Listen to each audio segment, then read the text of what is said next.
Ngannou versus Fury.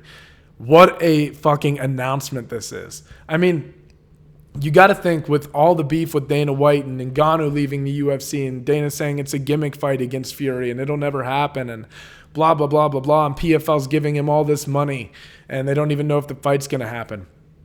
I kind of had a feeling when PFL announced that Ngannou wouldn't be fighting until 2024 that they knew that those talks might be serious and something might be happening before the end of this year. The fact that it's actually been announced, it's official, October 28th in Saudi Arabia, right? Massive fight. And I feel like people are going to be just as, if not more interested in this than they were Conor versus Floyd. I mean, and he's, guys, I know he's going to get boxed up. I know that but if that motherfucker hits you in the mouth, you are going to sleep. If he lands that strike on Tyson Fury, it doesn't matter. He hits too fucking hard. And if he pulls this off, what a situation we are going to have, because the UFC can't lay claim to having the greatest heavyweight fighter there will be no doubt. Even if he goes in and looks okay against, like, if Ngannou accomplishes this somehow, the amount of attention it's going to bring to PFL is going to be unprecedented. Think about it. If you were the UFC heavyweight champion, you are considered the baddest man in the world.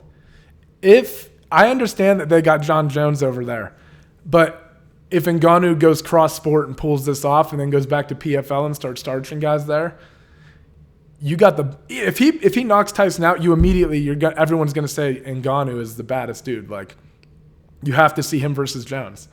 You know what I mean? Like, but you can't lay claim. I don't think you can. John wouldn't be able to do that same thing. I don't like John's chances in a boxing match against Fury as much as I do Ngannou's, because I feel that Ngannou has a real chance simply because of the power. He'll never overcome the skill gap, and he most likely gets boxed up the same way John would. But John is never going to be able to land that one shot that would put Fury to sleep. You know what I mean? So if Ngannou comes, what if he pulls this off? What if he really goes in and fucking puts him out, and now you've got all this attention on PFL? And just speaking about PFL a little bit more, right? Like, in the topic of fighter pay, there's all these talks about PFL joining with Bellator. Man, the UFC thinking that it's invincible, I don't know. And you've got people like Jake Paul involved with PFL now who are huge on social media, and they're making it a point to, like, put emphasis on fighter pay and stuff. This is what I truly believe. That the most well-run professional sports organizations, MLB, NFL, NHL, all of their contracts are public. The minute that a promotion starts letting their contracts go public, they win the race. Because now your contracts are going to be disputed amongst the public. They're going to be disputed on like large sports programs like ESPN, where they cover that kind of stuff. And the public will start pushing back if they feel that it's unfair, and it'll start getting, like, things will start being more reasonable. Once you go public with that kind of stuff, then you're going to have, like, an open, like, I think a lot of people don't take risk on MMA because they don't know what's out there. But once they know what they can achieve by taking that route, you're going to start seeing kids the same way they want to grow up to be an NFL player, want to grow up to be a UFC fighter, but maybe they want to grow up to be a PFL fighter. I don't know.